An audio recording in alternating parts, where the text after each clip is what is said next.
Here we go with another episode of the Detroit Lions recap. We'll call it the Detroit Lions recap this week. The Detroit Lions versus the Pittsburgh Steelers. It was a hell of a game, but unfortunately, we came up short. Just like always this year with Dan Campbell. Well, it seems like the Super Bowl of 2 8-6 teams. Both teams were 8-6 coming into this. It was a good game. I hate to say it because we lost, but it was indeed a good game. And Pittsburgh just pretty much manhandled Detroit the whole night until the end of the fourth quarter. Detroit finally came alive and almost stole the game. I mean, it was a hell of an ending. And I thought Goff really pulled it off. I really thought he got in that end zone. I started celebrating and all type of shit. I really thought he got in. That's what I really like about doing this show with you, bro. Because we be having two different opinions a lot. You know what I saw? I saw them some bitches struggle the whole game, P. I swear to God. Yeah, they got beat down the whole game. I said, yeah, the whole game. They got equipped. And then, to add insult to injury, when Aaron Rodgers did screw it up at the end, and they missed the field goal, We got the ball, we got a couple passes off, if I can remember, 1 to 2 passes.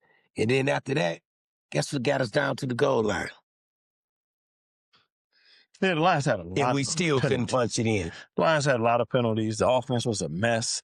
It was really a sloppy game. And that's out of the ordinary for the Lions to have a sloppy game, especially on offense. I thought Goff played really well. Goff was 34 for 54, 364 yards and 3 touchdowns. I thought Goff played a really good job. He had a good game. But, again, it was so sloppy. It was so sloppy. There was no rhythm to the offense. For the first 3.5 quarters, they couldn't find a rhythm. I thought they should have stayed with Montgomery more because Montgomery he was doing really good. So I thought we could have pounded them to all the hell and, got out on the field, demoralize them. But for whatever reason, we didn't stick to it, and we just couldn't find an identity for that game. That was weird to me. I never seen the Lions struggle to find their identity. Well, just like he said, stats sound good. Read it off one more time. 34 for 54, 364 yards with 3 touchdowns. And the shit didn't even look like it. Well, here's the biggest problem. This really stunk the place up right here. The Lions running game, Montgomery, 4 for 14 yards. Gibbs, 7 rushes for 2 yards. And Goff, 1 rush for 1 minus yard. That tells you everything you need to know. We couldn't gain a yard running the ball. So we couldn't find a rhythm. Right. And we didn't even go into our power. We didn't go into our formation. Well, we're going to get your ass off, Montgomery.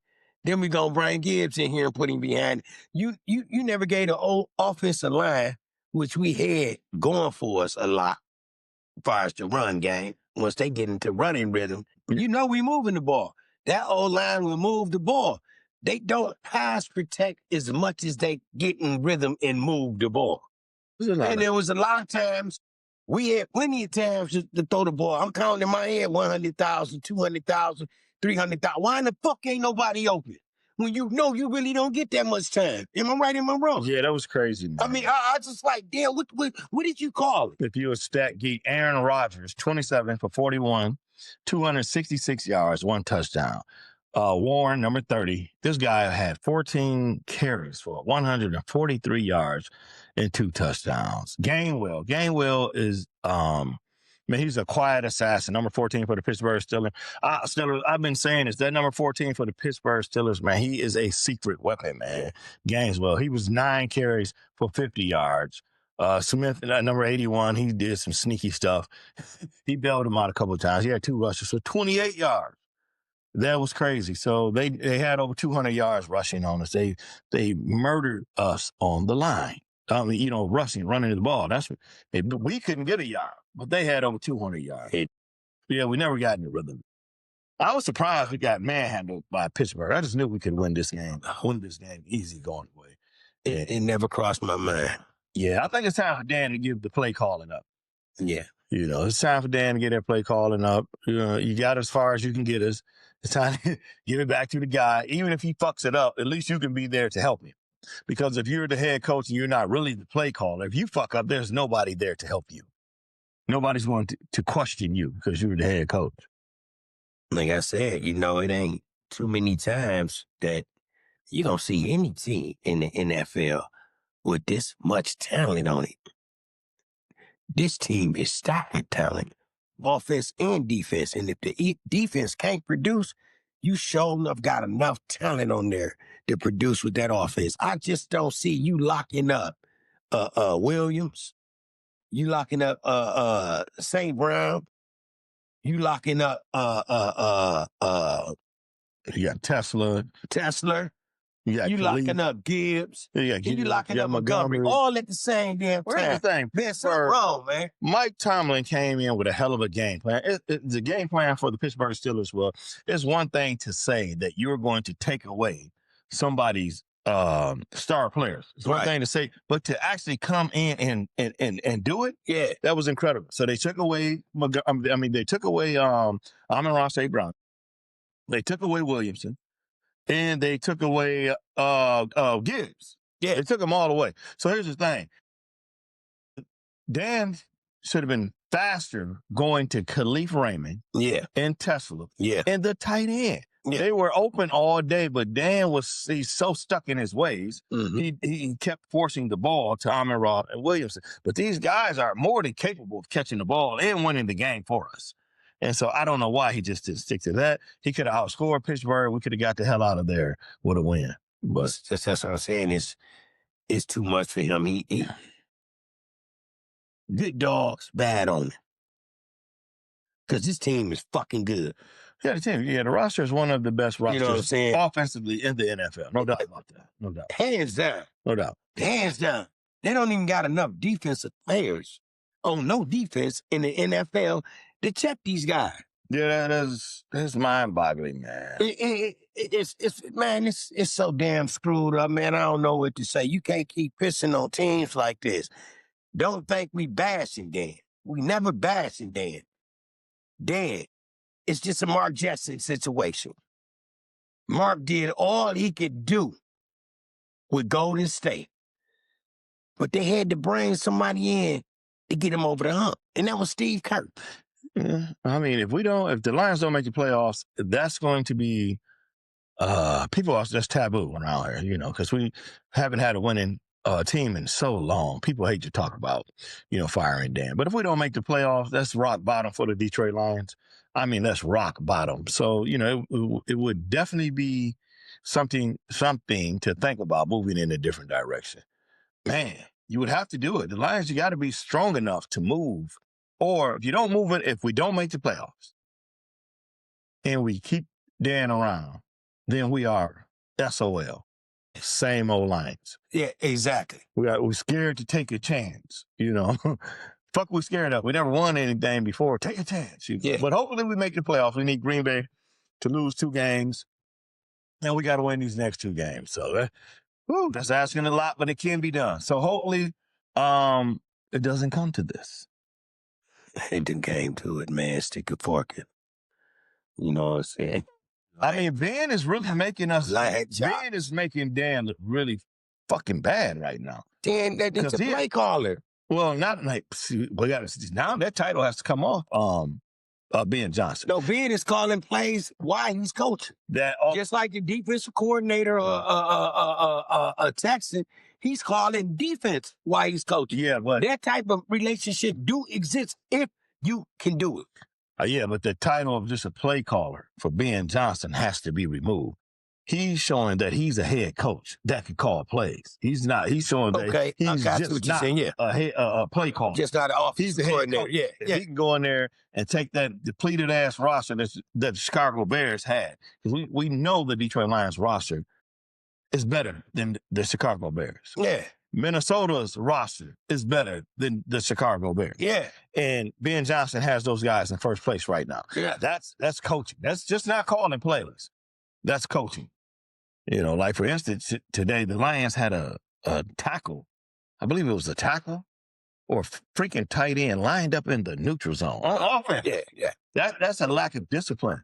This is just lack of discipline. So that shows you what Ben Johnson brought to the table. He wasn't just a play caller. He brought discipline to the players.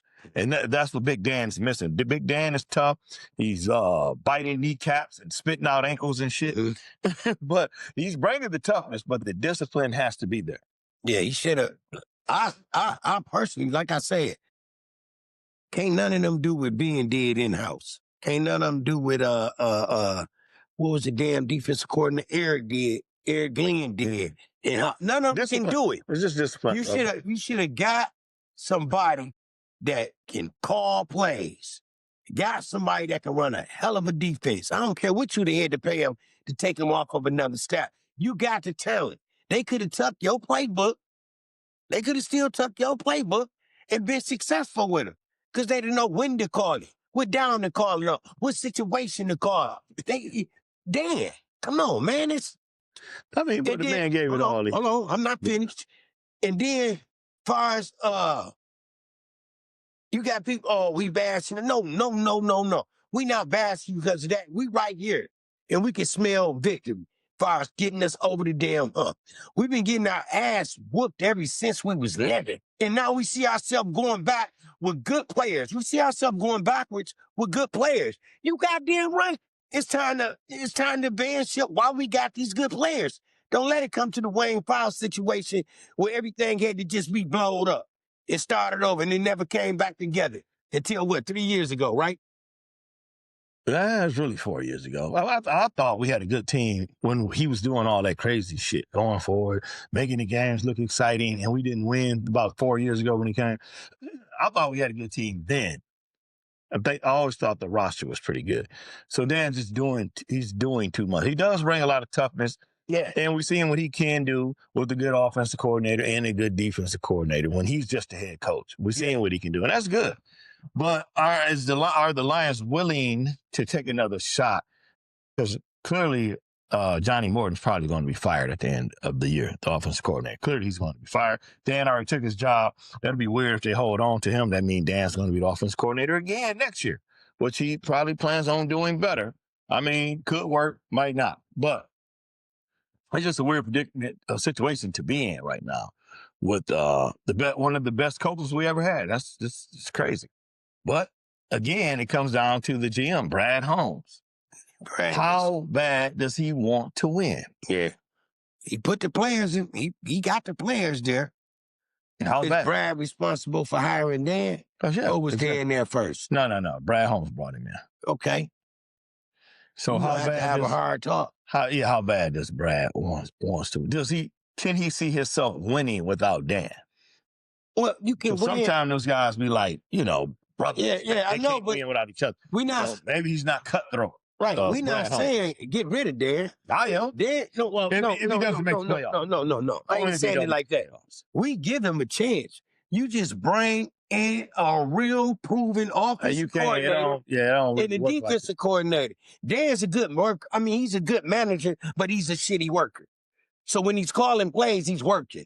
When he's not calling plays, he manages. Yeah, that's rolling the dice. If you're gonna bring a guy in to get you over the hump, you might as well bring a new head coach in. That's what I'm saying. You gotta change directions, or you're just gonna end up doing the same thing. Yeah, because it's like when we had a losing record, it was all the way exciting and all the way till the loss. Now we got a winning record, and it's like we don't get excited till the end, but it's still a loss. So I mean, it's just a tough decision to make. That's tough. It's all it's all surrounded by if we make the playoffs or not. I mean, we can still make the playoffs. We can get in there. Dan can run on the table, and we right back in the NFC Championship game. Man, we make the playoffs, man. It's going to be motherfuckers in the NFL running around the corner to play us first. I mean, there's nobody especially if Dan going to be calling play. There's nobody we can't beat. All he got to do is get in the play. I think he plays better as an underdog coach.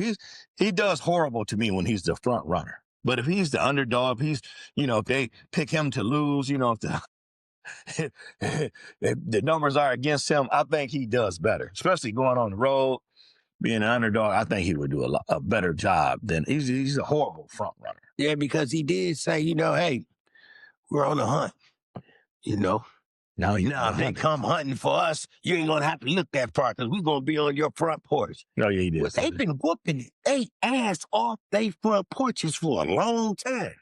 Yeah, man, that's a tough loss. I'm heartbroken. That was a crazy too. ending to the game. Seeing Jared Goff, Amon-Ra St. Brown pitch that ball back to Jared Goff, and Jared Goff risked his damn life jumping in the end zone, only for Amon-Ra to be called for an offensive pass interference, which is rude. I mean, he did it. He did it. He should have sold it a little better. He should have sold it a little better. And they called that call a couple of times in the game. They called it once on Pittsburgh and twice on the Lions during the game. I know they did a pick and they called It's the same thing. It's the same thing. It's pretty much the same thing. You can't call no fucking call like that with no time on the clock. You know what I'm saying? Let them play that off. You can't do that. Because if you let them play it out, you got to let everybody play it out. But the referee, they got a backline judge. He clearly ran into him on purpose to get leverage, to get in position to, get to the corner of the end zone by. So which he really didn't have to do. Y'all got to take some fucking acting classes or something, bro. Oh my God. I can't believe we marched that motherfucking ball down there with no effort. We marched that ball down there with penalties. And where we get the ball at on what? 25, 30 That was really pass interference, though. You know what I'm saying? That was a really pass interference. Yeah, that was pass interference, but we still marched the ball down there. What a call, though. If you didn't understand the call after the pick, okay, so the last play of the game. So when we ran the pick, Amon-Ra gets caught at the one. He pitches the ball back to Jared Goff. Jared Goff gets in the end zone, but there's a call. That's the offensive pass interference call. Okay, so what does Pittsburgh do? If they decline the call, it's a touchdown. If they take the penalty, the Lions will usually, the touchdown comes off the board and you get a, 5-yard penalty? Mm-hmm. And the penalty, and the Lions will have to move back 5 yards and replay the down. Exactly. But by it being no more time on the clock during that play, all the time ran off the clock. Right. So if all the time runs off the clock, the offense, you don't get another play because the penalty was on you. So you're not getting an untimed down. Yeah. So the game is over. Yeah. Oh, what a call. What a freaking call. Yeah. I had never heard no shit like that in my life. Yeah. Learned something new today. That's one thing I love about football. Just when you think you've seen everything, here goes some shit you ain't never seen before. Did you see the first touchdown by Pittsburgh? Yeah. Oh, my God. Who was that out there? One of our guys, pass interference. He pass interference to receiver. I wish I knew his damn name. Talking about the defensive back, right? Yeah, I wish I knew the receiver name there. That wasn't Metcalf, was it? Well, it had to be Gaineswell. It was Gaineswell. Number 14, Gaineswell. So I think it was Anzalone that passed interference. He tried to pull him down because he knew he was beat. Oh, yeah. So Anzalone passed interference, Dan attacked with him. Gaineswell fell to the ground and caught the damn ball on the ground. Yeah. Jumps up and runs it in for a touchdown. Yeah, yeah. Just when you think you've seen everything in the NFL. It's just incredible. It's incredible. I feel like it's incredible. I mean, I hate to say it, but I mean, this is what we do. This is what we do over here. We see some shit, we call it out. It just look like some nothing the Lions can do to win. Yeah, well, right now. Well, you kick. And then when you playing this you don't get calls. Yeah, when you factor in. Yeah, Well, when you get that many penalties, you're kicking your own ass, which leaves you begging for calls. Take all your penalties away. I just love Pittsburgh's effort because I just thought we would blow Pittsburgh out the water. But the game plan was immaculate. I just thought it was brilliant. It was carried out really good against the Lions to take our crowd out the game. And I kept saying the whole game, no matter how much we were down, I kept saying all the Lions need is just one nice play. The fans in Detroit are going to go fucking crazy. Yeah. And that ignites our team. Yeah. When they hear our fans going crazy, and we're going to come back and we're going to win the game. Just like I said it happened. Boom, we got one good play, ignited our offense. It was sloppy as shit, but whatever. We end up coming all the way back. Yeah, that was big. And had the game right in our hands. That was big. Detroit has a hell of a crowd. The crowd is It's better than Seattle's 12th man. They just do something to those players, man. We should have pulled that shit off, but we didn't. No, we need Green Bay to lose. Yeah, lose Green Bay. I Lose. hate being in this situation, man. Yeah, it's Them confusing. motherfuckers broke my motherfucking heart today. You know what I do? This motherfucker, man, I mean, but then and again, you know, I kind of eased down towards the fourth quarter once I seen how the whole game was going. Then I seen we got a good playoff, like I said. And after they missed the field goal, we got a damn good playoff. And then we got 2 penalties that put us damn near all the way down there on the goal line. So I wasn't surprised that the referee called that fucking play on St. Brown, because it was. They called it on St. Brown because it was, and I kind of felt like the referee was like, shit, we march y'all all the way down here. We're not finna give you a touchdown. I mean, truly. That's how I felt. My God. You know what happens when you leave it in the referee's hands? You're going to be disappointed. That's the headline. All right, man. That's enough for the Lions recap. We'll see what happened Thursday. Who we got Thursday? We got somebody before we play the Bears, I think. That might have been the last prime. Yeah, one more prime time game. Okay, next Thursday we have the Minnesota Vikings. So we got to beat the Vikings. We got to beat the Vikings, and we need Green Bay to lose, man. Green Bay they play the Ravens. Green Bay and the Ravens. So we need the Ravens to beat Green Bay, and we have to beat Minnesota. We owe Minnesota ass kicking. They embarrassed us last time. So yeah, man. Getting that money. That's it, man. We're going to get out of here. We'll see y'all Thursday. Hopefully we have a different tone. Yeah, I hope so, man, because if we get into the playoffs like the way you just said, we can get into the playoffs. We don't come up in that motherfucker battered and beat, man, like some real Lions, but... Hey, it's a new season. The season starts over when you get in the playoffs. So, all right, guys and ladies, keep cheering. Hope this shit turn out better. We'll see y'all Thursday. Yeah. All right. Peace out. Peace out. One love. Bye.